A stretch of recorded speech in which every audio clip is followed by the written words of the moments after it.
to my YouTube channel. Today we're going to watch my first K-pop unpopular opinion video and I hope you enjoy. Feel free to put your thoughts on my opinions in the comments below. So let's get started!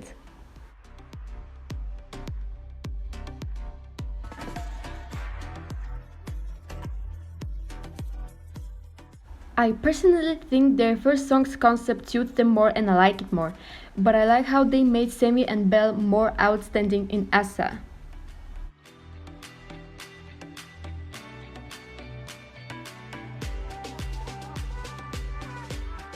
When I first heard Bim Bam Boom, I immediately fell in love with the song.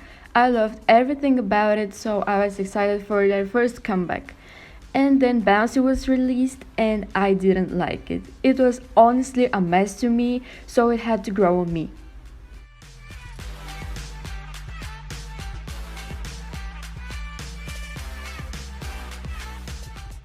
I really expected something more since that's a darker concept than their previous ones. I'm happy they added Line though.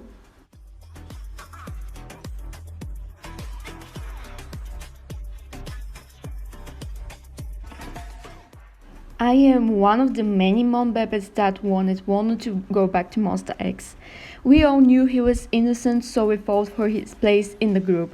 The other members were so unhappy and we all could clearly see that. He's Monster X's face, he's biased by many fans and that's a fact.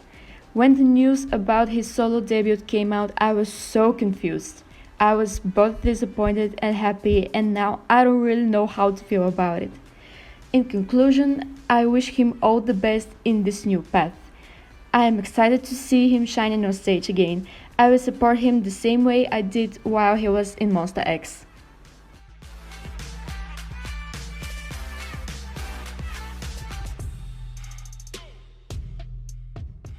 Seriously, I don't get it. The trainees were only 20, they got to perform on KCON LA pre-debut, they had international trainees too, all of them are extremely talented and it was pretty easier to vote for your favorite trainees. Mnet were the creators again, but why didn't it was that successful? I don't really know. Let me know in the comments what you think about it. And thank you and stream Magnolia.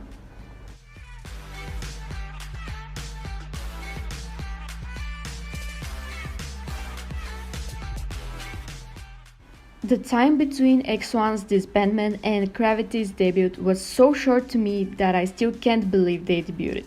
Even though it's been more than a year since Produce X11 started, I still can't believe that Jungmo and Wonjin debuted this year and Minhee and Hyunjo debuted again. Everything just seems so unreal that I can really enjoy it. I'm sure the unfamiliarity will be gone soon and I will enjoy their songs the best I can. So far I can say that I love Break Out the Rules and Jumper. And as I'm speaking of Gravity,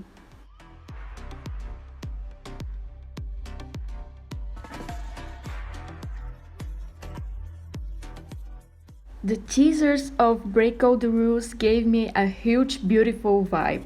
I thought the MV is going to be something like Beautiful Swan and the song will be like a recycled Monster X song. Then I thought something like, so they basically want to make a copy of Monster X. Thanks God the day they debuted I saw I was completely wrong.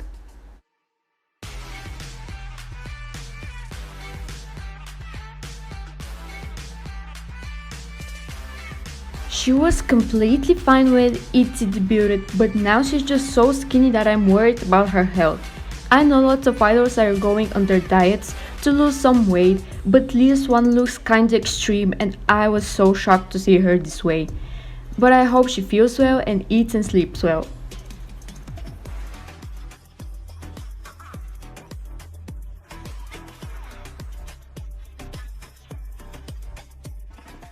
I mean, that's an advantage for all the cadets no matter if they're from Korea or if they're international cadets.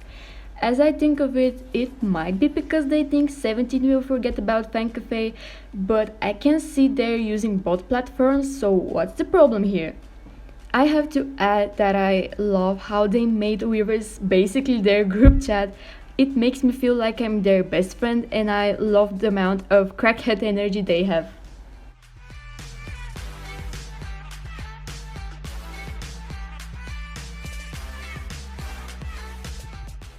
Why do some people hate English songs by K-pop idols? These are the same people who say that Cool was a flop just because it's in English and it had no promotions in Korea. I personally get hyped just by listening to this song and I totally love the choreography.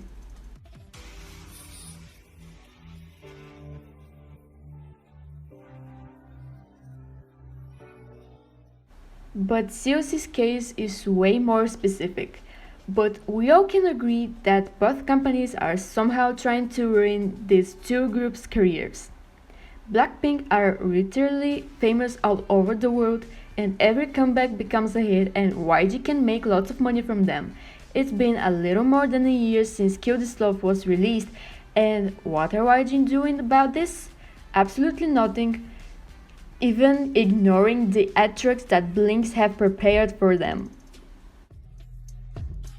COC are the oldest girl group under Cube right now.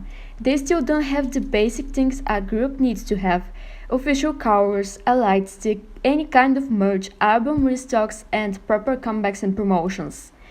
We were also happy they had 3 comebacks last year, but it seems like all of that was just to put them on a long hiatus again. Not to mention that they still don't have a full album, and it's been 5 years since their group.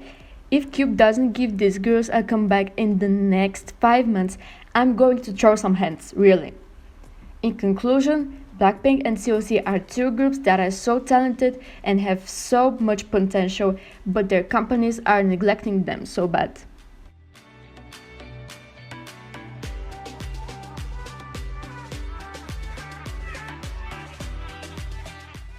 Seriously, can some fans appreciate the member that went live just to talk with them and try not to ask him or her questions like "Where's X? Is X sleeping?" or something like this?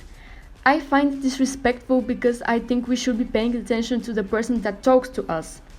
I know there were some cases that it was necessary because the fans hadn't seen an ex member for a while, otherwise it's disrespectful. And no, your oppa won't marry you even if you ask all the members from his group. Well, that's everything for today. Forgive me if my English is crap, it's not my native language. I hope you enjoyed and I will see you in my next video. Bye!